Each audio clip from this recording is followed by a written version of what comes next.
Meiri and the Midrash Shmuel say that this specific Mishnah that talks about, first of all, about how every single mitzvah makes a positive angel, every sin makes a negative angel. This is the proof, this is the source that we use, that there's no such thing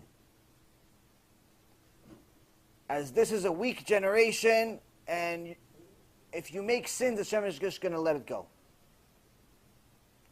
Meiri and Midrash Shmuel, written hundreds and hundreds of years ago, are telling you what people say today, it's complete nonsense. It says this is the Mishnah that proves it's nonsense.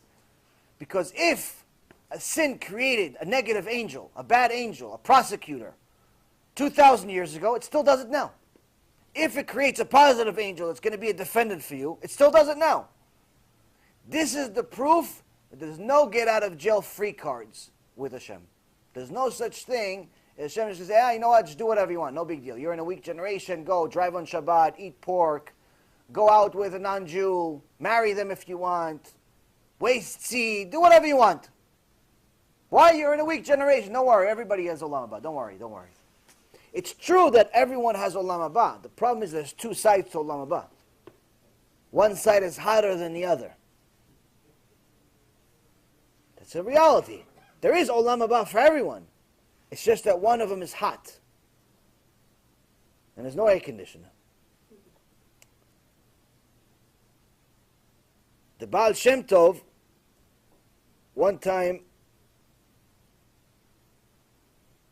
came to one of his opponents, somebody that used to say Lashon Hara about the Baal Shem Tov, and he came to him and he said, how could you say Lashon Hara inside your sukkah? It was Sukkot, it happened to be Sukkot. So how can you say Lashon Hara on Sukkot, inside your sukkah? We just had Yom Kippur, we just had Rosh Hashanah. How can you say inside the sukkah? You're saying Lashon Hara? The guy that said Lashon Hara was also a rabbi. He was in shock. How do you know? How do you know? Who told you? He says, what do you mean who told me? The angel told me. He goes, since when do angels speak Lashon Hara? Meaning the angel saying that I said Lashon Hara, that would actually be Lashon Hara. If, let's say, for example,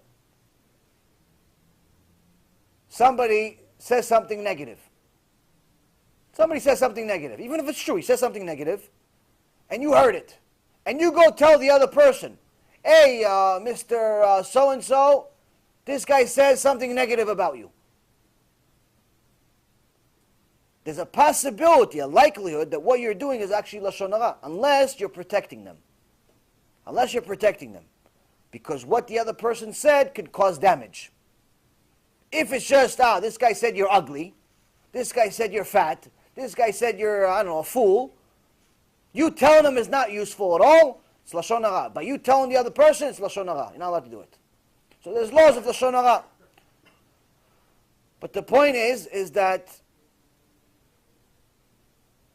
these angels telling the Baal Shem Tov what this other guy said is Lashon Hara. So they said, since when do angels say Lashon Hara? He says, when you said Lashon Hara inside your sukkah, you created an angel. That angel came to me and told me you created him by saying Lashon Hara about me. And just like the creator of the angel doesn't care about making sins, neither does the angel that he created. He also doesn't care about making sins. He also doesn't care about making Lashon Hara. The child is the same thing as the father. That angel is considered a child.